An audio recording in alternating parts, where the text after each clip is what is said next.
Canada has been accepting immigrants for a long time now. And by long time, I mean around 100 years. Look at this graph.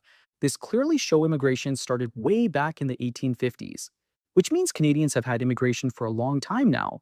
But fast forward to today, we know that it is not the case anymore. There's a strong feeling among many Canadians that immigration has ruined the country. So after embracing immigration for so many decades and hating it, what really went wrong?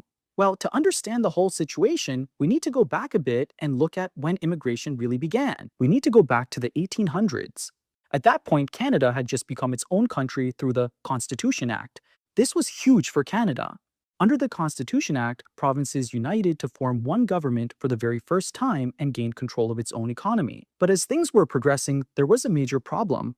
Canada's economy during that point was reliant on revenue generated from natural resources. The main sources were fish, lumber, and the UR trade.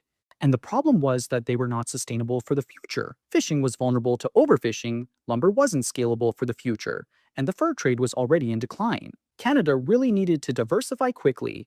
And luckily, the solution was right there. Farming. Canada had a huge amount of land, like too much land, and it was perfect for farming. Globally, the demand for food was increasing as civilization was expanding. This was the perfect tool to grow Canada's economy. But the challenge was that Canada's population was too low. There weren't enough people to farm the land, and that is where immigration began. It was the perfect solution as it allowed Canada to bring in people from Europe to help farm the land and grow its economy. And so Canada launched one of the biggest immigration campaigns that the world had ever seen. Canada majorly targeted people in Europe because things weren't going too well there. There was a lot of political instability and overcrowding in major cities. Canada was the perfect answer to most of their problems. So in the early 1900s, thousands of Europeans arrived in Canada as immigrants.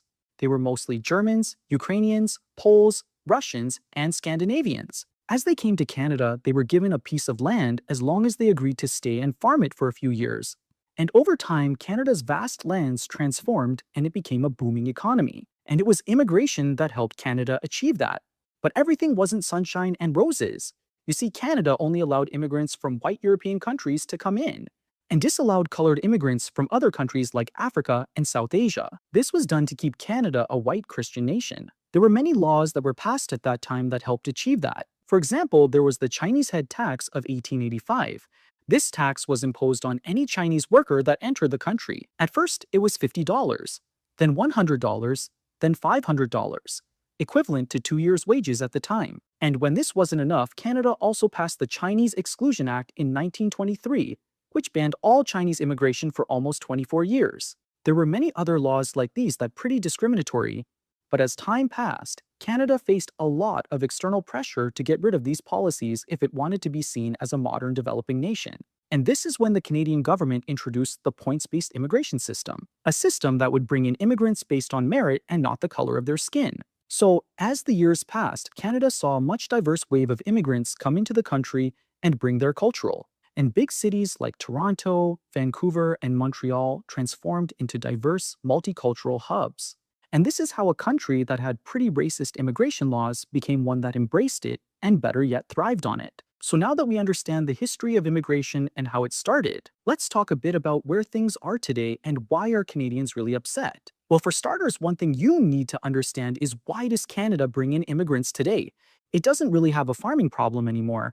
The real reason is that the Canadian population is aging, which means that in the coming years, more and more people will be retiring and entering the job market. And while that is not bad in itself, what's bad is as the number of people retiring grows and the number of people working decreases, it will put more strain on the government budget to pay pensions and support government-funded programs like healthcare for everyone. So in order to keep things stable, Canada consistently needs new people coming in from outside and paying taxes and growing the economy. But here's the challenge.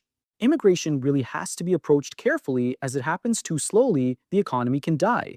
But if it happens too quickly, it can lead to housing and other shortages. And that's what's causing panic among Canadians. The Trudeau government let too many people in the name of diversity.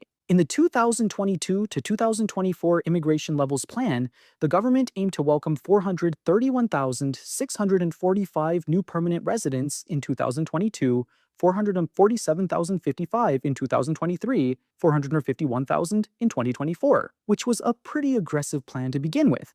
And Canada is facing a housing shortage, healthcare facilities are collapsing, And the systems are failing. Canadians may be calling for an overhaul and a complete stop to immigration. But that's not sustainable as Canada needs to bring in people to support its funding programs.